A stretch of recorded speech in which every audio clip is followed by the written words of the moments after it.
किडा पाडणारा बरोबर किडा पाडतस. उदाहरण म्हणशील सांगस, एखादा जर बिनविरोध सरपंच जर गावातलं वातावरण असलं तर, किंवा एखादा नगरसेवक, चला बा आपला बटा आपलाच शेतच, एखादा नगरसेवक चांगला माणूस आहे, बिनविरोध काढ देणार शे, तसं तुम्ही काही होऊ देत नाही बा. घर परत किडा पाडणार येत.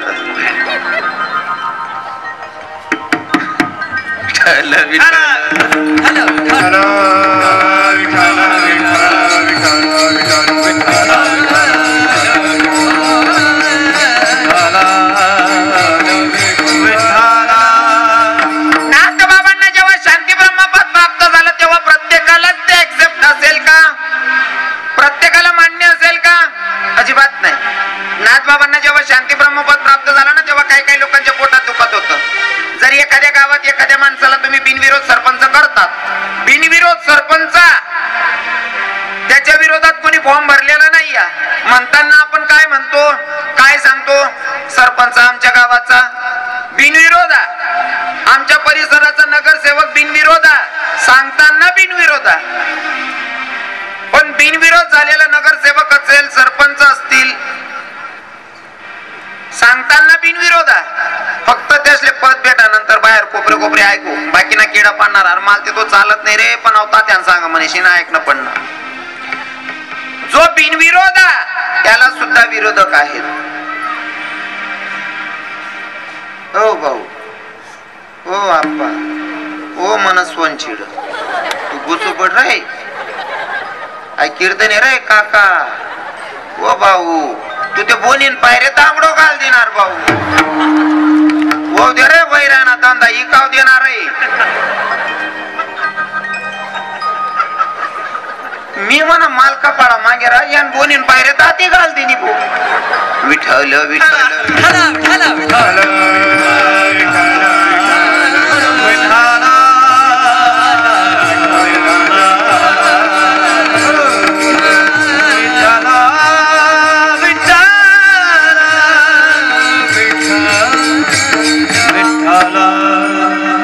सांगायचं तात्पर्य एवढंच, साधारण गावातला एखादा मेंबर निवडायचा असेल तरी बिनविरोध होत नाही, जर झाला तरी सुद्धा बिनविरोध म्हणायला.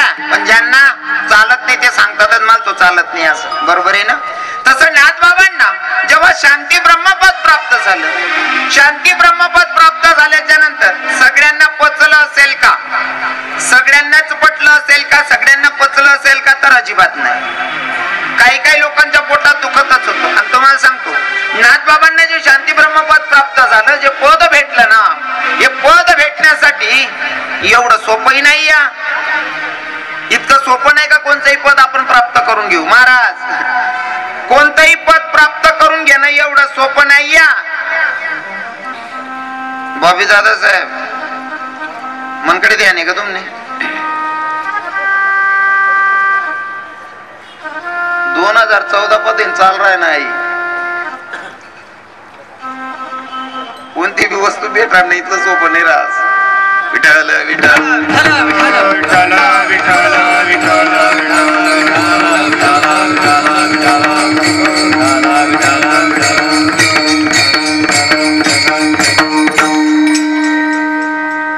काशीहून आल्याच्या नंतर नाथबाबांना तिथं शांती ब्रह्मपद प्राप्त झालं. पण नाथबाबा शांती ब्रह्म आहेत, एवढे शांत आहेत का? मग एका यवनानं परीक्षा घेतली. नाथबाबा स्नान करून येत होते, एका यवनानं नाथबाबाच्या अंगावर थुंकावं. किती वेळेस हो? किती वेळेस? 108 वेळेस थुंकल्याच्या नंतर माझ्या नाथबाबांनी वरती सुद्धा नाही बघितलं, वरती सुद्धा नाही बघितलं. किती शांती असेल, 108 वेळेस थुंकल्याच्या नंतर सुद्धा वरती बघत नाही. याला म्हणावं नम्रता. म्हणून तर संत सांगतात ना, नम्र झाला भूता त्याने कोंडिले अनंता. ज्यानं नम्रता धारण केली त्याला समजावा की तो भगवंताच्या खूप जवळ चालला गेला.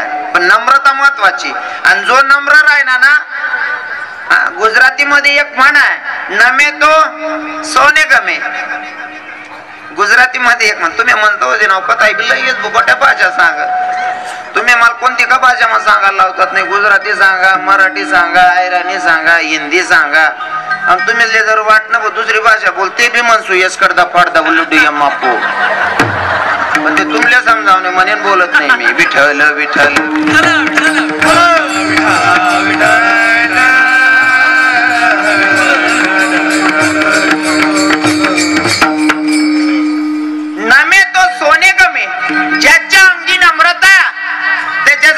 आजपर्यंत नक्कीच असेल.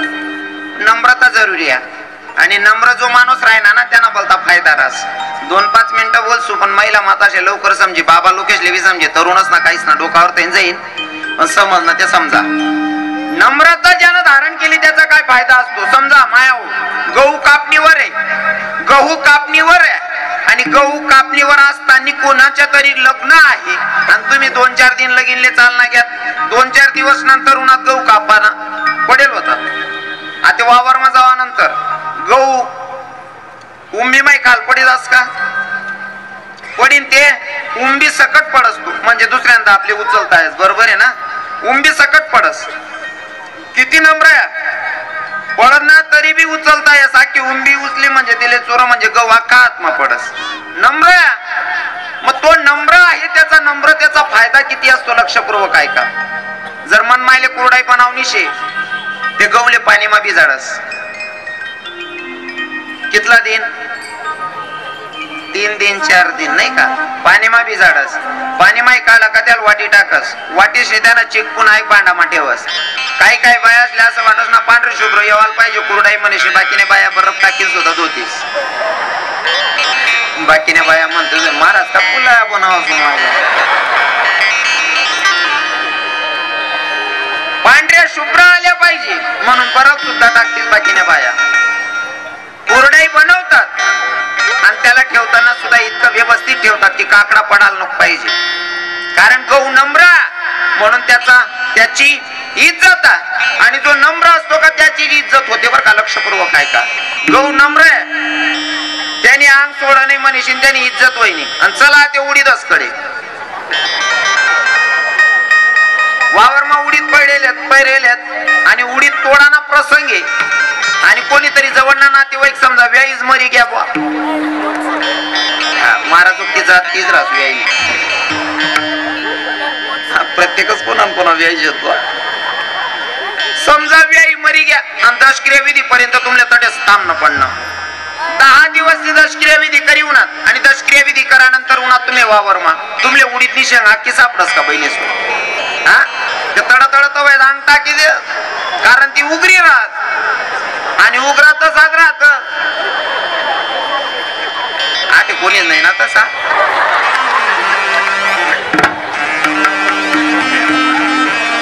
ज्याने नम्रता धारण केली का त्याचा फायदा.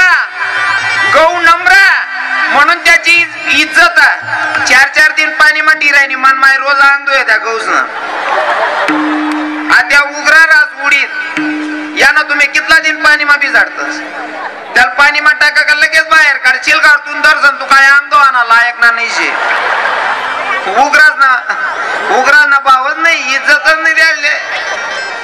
पाणी माय काढा का लगेच बाहेर टाकस मन माय दाबावर टाकस द्याले. चक्कीवाला सांगत भाऊ याला बैडी टाक रे जरासा पण उडीद बी इथला बेकार रास ना चक्कीवर बैडेलवर सुद्धा बाकी ना इथला उग्रा उडीद राहत ना तरी बी काही पाठ सोडतात नाही. उडीदच ना सांग राहिलो मी तुम्ही लिशात अंगवर उडी काही काही इथला उग्रा राहतच तरी काही पाठ सोडतात नाही. पण त्या उग्र असले ना मनमाय बरोबर लाईन लावस चक्कीवाला टाया बसू दिना नाही ना मग घर येईन गाव लावस त्याले कोणले हा त्या उग्रा ना तसा झाला राहतो बहिणीवर त्याले घर येईन गाव लावस मनमाय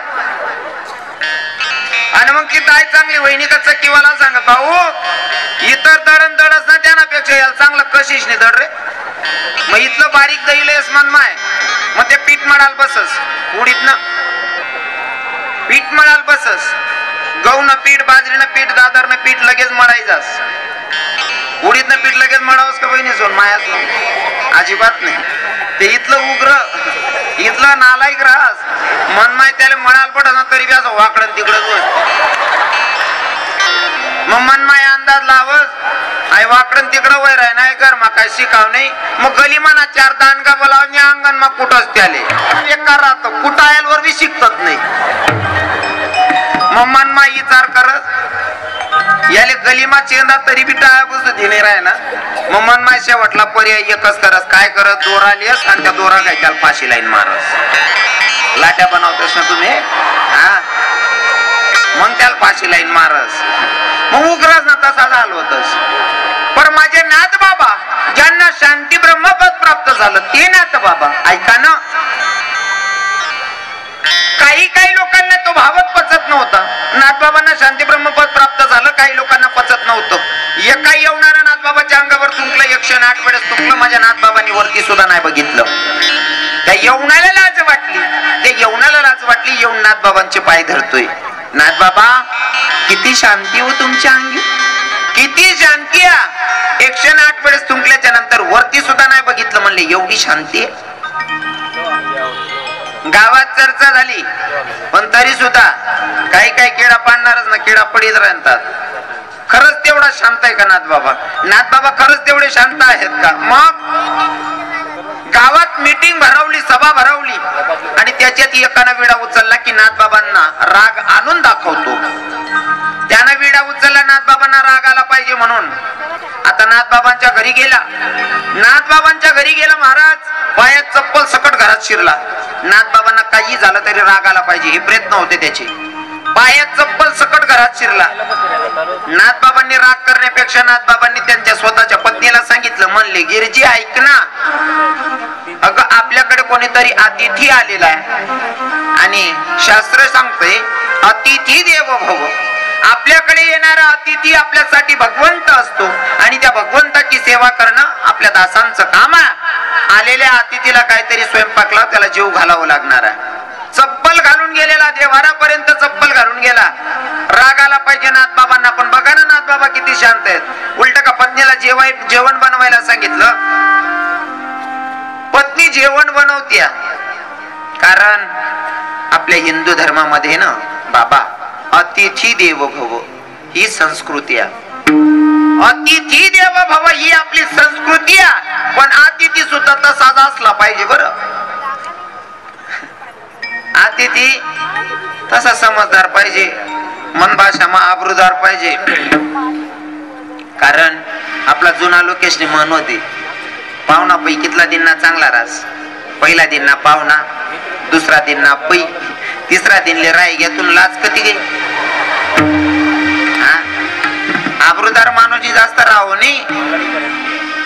खरंच काहीतरी अडचण आहे, शरीराला काहीतरी व्याधी आहे आणि जवळ डॉक्टर आहे, दवाखाना आहे, म्हणून तुम्हाला नातेवाईकांकडे जर राहावं लागत असेल तर अजिबात मी म्हणणार नाही राहू नका म्हणून.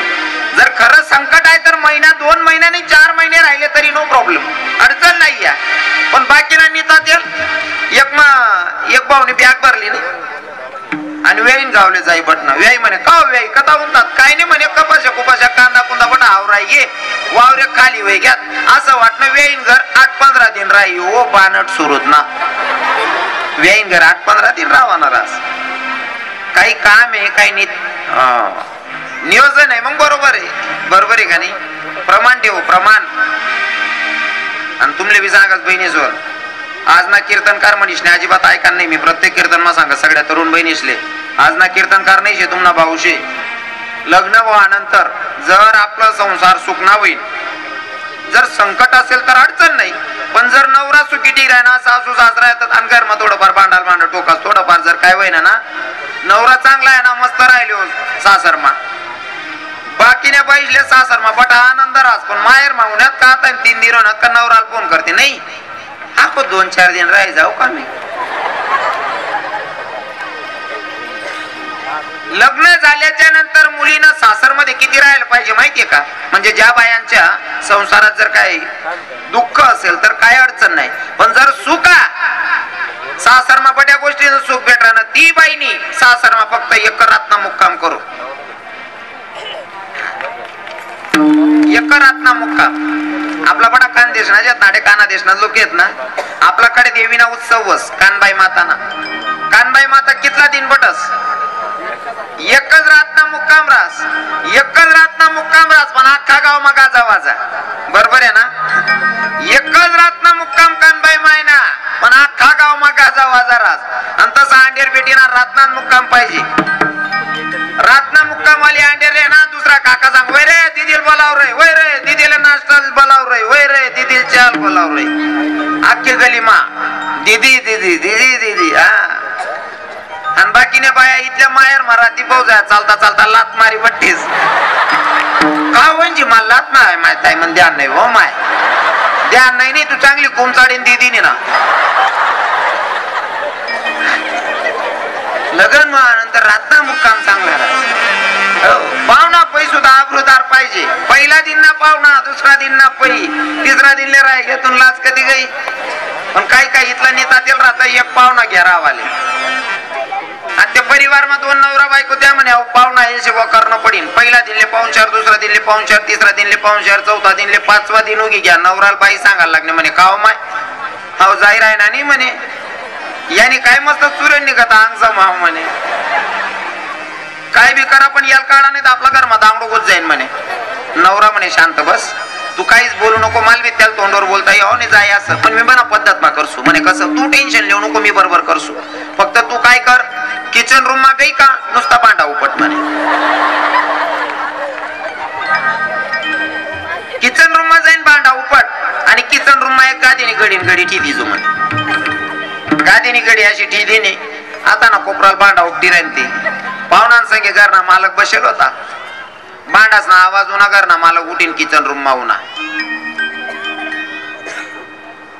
एवढी काठीला येऊ ना गादीवर सपा सप मारे गादीला आता मारेन बाई आता ना कोपराला आराय मारे ओ माय नका ना ओ माय मी मरी जाऊ ना पाहुणाला असं वाटणं आपला मुळे तांगडो घुसता निघापो म्हणे पाहुणा पै घ्या आव बा उना हॉल मध्ये कसते पाहुणा पत्ता नाही बाईल म्हणे देख कसं खोटं खोटं मार पाहुणा पै घ्या बाई म्हणे माय मी बी काय मजा ना खोटं खोटं रणू पाहुणा पै घ्या पाहुणा साना वाटे सांगे मी बी कसं बया बया जायला नाटक कर म्हणे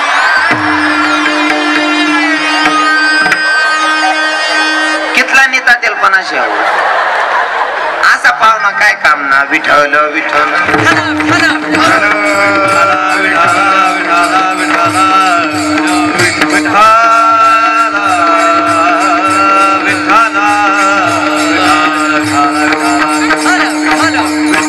आलेल्या अतिथीला काहीतरी भोजन दिलं पाहिजे नाथबाबांनी पत्नीला सांगितलं गिरजे मोठ्याच लेकरू आलंय काहीतरी स्वयंपाकाला लाव म्हणले गिरजाईने स्वयंपाक लावला अतिथी जेवायला बसला आणि जेवण करत असताना त्याच्या लक्षात आलं अरे आपण इथं आलतो कशासाठी नाथबाबांना राग आला पाहिजे तेवढ्यासाठी आलतो ना नाथबाबांना राग आला पाहिजे आणि इथं तर नाथबाबा आपल्याला जीव घालता मग आपण लोकांना सांगायचं काय बाहेर जाऊ मग आता नाथबाबांना राग कसा येईल नाथबाबांच्या पत्नी जीव वाढत होत्या हा भाऊ जेवण करता करता उठला आणि नाथबाबांच्या पत्नीच्या पाठीवर जाऊन बसला आता मला सांगा कसं वातावरण असं होत्या घराचं महिला माता तुम्हाला विचारणार नाही इकडे पुरुष मंडळींना विचारेल समजा आपल्याकडे कोणीतरी अतिथी येईल कोणीतरी पाहुणा येईल आणि आपण त्याला जेवण सांगेले तो पाहुणा जेवणले बसेले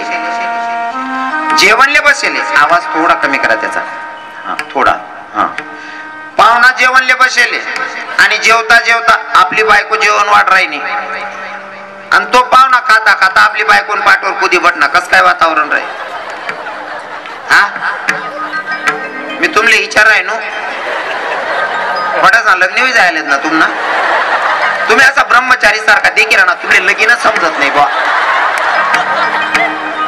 लगीन बाबा लगीन मला असं वाटतंय ना त्या काहीच बोली राहणार मी का साधूच ना मठवर कीर्तन कराय आपल्याकडे कोणीतरी अतिथी आलेला आणि तो जेवायला बसलेला आहे आपली पत्नी जेव वाढत्या आणि तो जेवताना उठला आणि बायकोच्या पाठीवर बसला कसं वातावरण राहील बाबा आपल्या घरातलं आपण त्या पाहुण्याला बरं करणार आहे असं बायकोन पाठवर जर बसला ना आपण त्याला एक बुका मुका करणार सुद्धा म्हणतो पण माझ्या नाथबाबांनी सांगितलं पत्नीला गिरजे मोठ्याच लेकरू त्या पाठीवर बसले त्याला पडू देऊ नकोस नाही तर लेकराला लागेल म्हणले किती शांती असेल पण कीर्तनकार सांगे आपण हिंदू धर्मावर जन्मालेले तो कमीत कमी प्रत्येक हिंदूला हरिपाठ पाठ पाहिजे प्रत्येक हिंदूचा हरिपाठ पाठ पाहिजे आता एक भाऊने कीर्तन माय केली ना हरिपाठ पाठ पाहिजे सकाळी मांग धुईली ना त्याला वाटणं की आपण हिंदू आहेत गर्व आहे ना आपण करायला पाहिजे हरिपाठ सकाळ मग आंघोळ करली आणि आंघोळ करा नंतर त्याने हरिपाठ चालू करा पण पहिला दिवस त्यांना पाठ बी होत नाही अंग धुई ना सुरू कर दे ना हे देवाची द्वारी उभा क्षण भरी त्याने मुक्तीचारी साधी येल्या हरिमुखे म्हणा पिंट्यातून माईल म्हणा चाठी दे म्हणा बाईने पहिली धाव राग जी राहिली ना आता तरी सुधोर म्हणी बा असं कारण पाठ बी नाही तो तटेत पिरे देवाची द्वारी उभा क्षण भरी त्याने मुक्तीचारी साधी येल्या हरिमुखे म्हणा पिंट्यातून माईल म्हणा चाठी दे म्हणा बायको हुशार होती बायकोनी त्या नवराला सांग पहिले पोऱ्याला आराई मारी म्हणे पिंट्या वा पिंट्या तुन बापले म्हणा पहिले हरिपाठ करले म्हणा नाही त्याची आडवा दिले म्हणा आपलं परमार्थ रात्रंदिवस नामचिंतन रात्रंदिवस हो रात्रंदिवस सांगितलंय आपण जर सांगितल्याच्या नंतर काही काही लोक आमले सांगतील महाराज ते तुमले तर की आमले थोडं चालेल रात्री नाम चिंतन कराले रात दिन देव देव कराल कसाल चालेल बाकी ना ते मन सांगतो दिन करतदार ना तू लेस भाऊ म्हणा ना पण माझा तुम्हालाही प्रश्न आहे भगवंताचं नामचिंतन करायला कधीही करू शकतो आपण काम कधी जाडवं येत नाही देवाच्या नामाला कारण आमचे संत सांगतात कामात काम काही म्हणा राम राम बरोबर आहे की नाही मला सांगा जर तुम्ही आता पोळ्या बनवतात पीठ मळायचे पीठ मळलं गेलं पोळ्या टाकायच्या पीठ मळापासून पोळ्या टाकापर्यंत हात काम करायचं बरोबर आहे ना काम कोण करायचं हात तोंडले काय काम होतं काहीच काम नाही होतं ना मग स्वयंपाक करता करता म्हणू ना श्रीराम जय राम जय जय राम श्रीराम जय राम जय जय राम श्रीराम जय राम जय जय राम श्रीराम जय राम जय जय राम पण बाया रांता भजन नाही म्हणते ती बाजून ताई जर काय कोथिंबीर वगैरे मागालून ना लगेच सुरू कर देते माय हो ताई ती बाजू आली हो माय सासू बी अशी झुलूच करत अशी दरू करत मग ती दरू करस ती झुलू करस आई चाव्या मग तुला उद्धार व्हाय जाईल झुलू करत बानड झुलत नाही विठ्ठल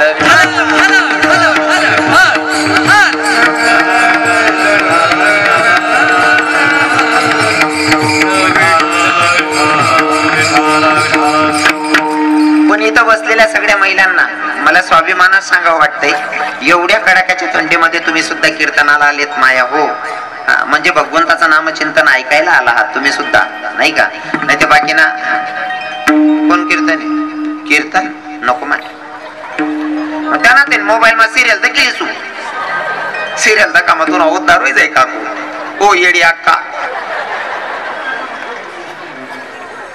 गोड ऐकीन गदडाला येणारा बात बाकी ना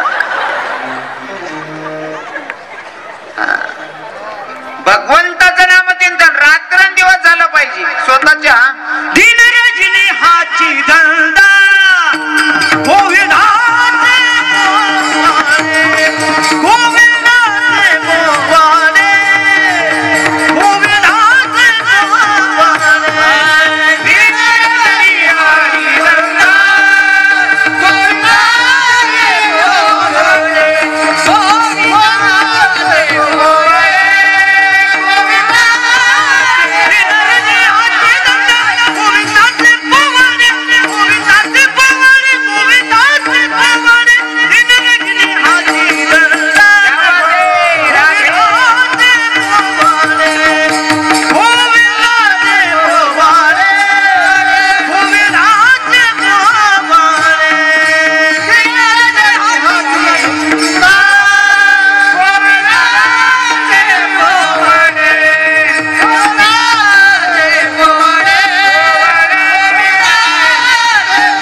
रजनी आजची धंदा